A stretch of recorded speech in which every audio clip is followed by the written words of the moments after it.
Hello guys, ito yung guide para makapag-clear history kayo ng inyong YouTube history, yung mga napanood nyo na dati. So, unang-una pupunta kayo sa history. So, yan, makikita nyo dyan lahat yung mga video na pinanood nyo ng mga nakaraang panahon.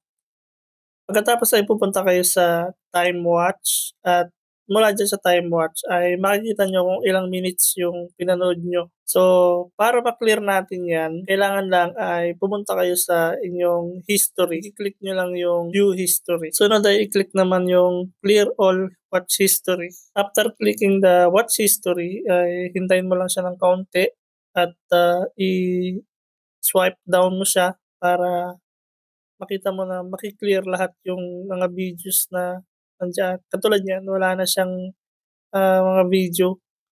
So, pagkatapos niyan ay pupunta ka ulit sa time watch at titignan mo doon kung pati yung time watch mo ay bumalik na sa zero. So, pag bumalik na siya sa zero, ibig sabihin tapos na at pwede ka na ulit manood ng video na ilalagay natin sa playlist. So, ganun lang kadali kung paano mag-clear. So, good luck!